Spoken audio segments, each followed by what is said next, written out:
Hello friends, welcome back to my channel. তোমরা সবাই কেমন আছো? আশা করি সবাই খুব ভালো আছো, আর আমিও খুবই ভালো আছি। আজকের কি সেটা তো তোমরা সবাই জানো, আজকের হচ্ছে গণেশ চতুর্থী, গণেশ পুজো। তো সকাল সকাল স্নান সেরে দেখো আমি একটা শাড়ি পরে নিয়েছি।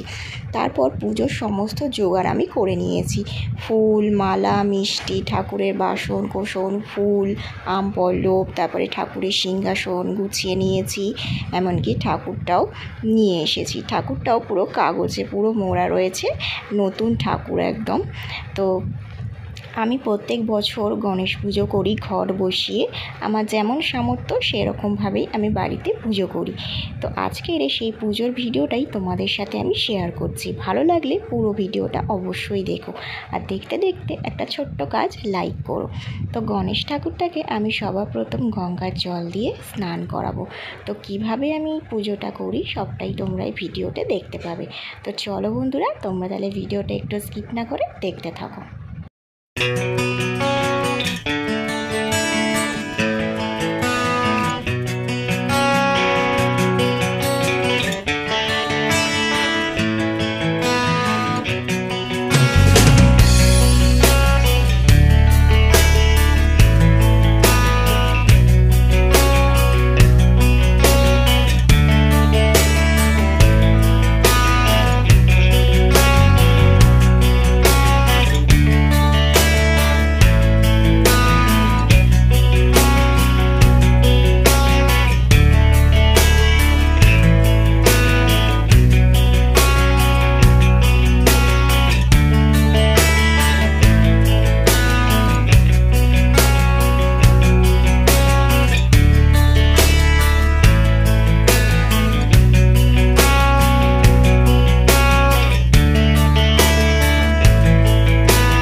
বাড়িতে গণেশ পুজো করা আমার হয়ে গেছে, ঘট বসিয়ে আমি কিন্তু পুজো করে নিয়েছি। এরপরে আমি চলে যাব আমাদের পাড়ায়, অর্থাৎ আমাদের বাড়ির পাশে একটা গণেশ ঠাকুরের মন্দির রয়েছে বিশাল বড়। তো সেখানে যাব আমি পুজো দিতে। তো সেখানে পুজো দেওয়ার জন্য চলো তাড়াতাড়ি আমি ডালাটাকে সাজিয়ে নিই।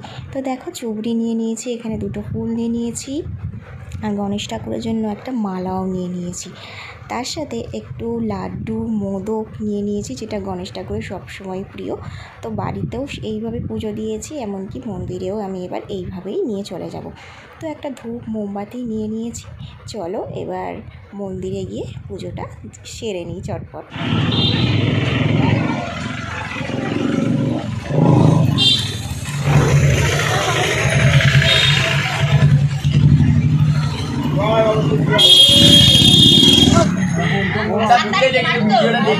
হ্যাঁ, ওরা দেখতে পায় সেইটা।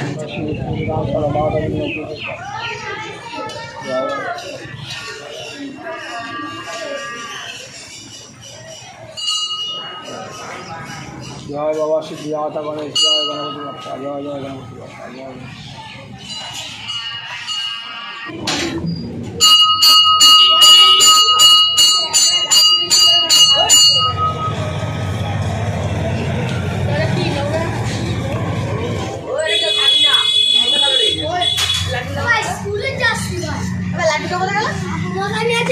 বাবা কেউ নিবি না, নিতে নেবে মারবো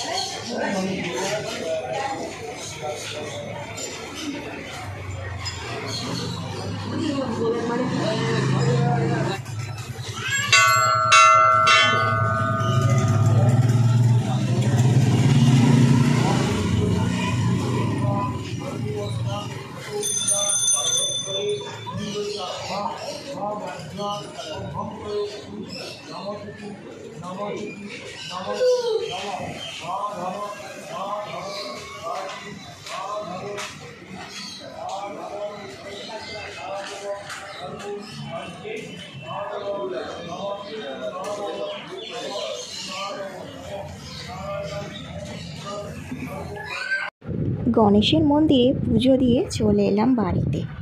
বাড়ির পুজোও আমার হয়ে গেছে। তো তোমাদের কেমন লাগলো আজকের ভিডিওটা অবশ্যই জানাবে। আজকে ব্লগটা আমি এখানেই শেষ করছি। টাটা বন্ধুরা।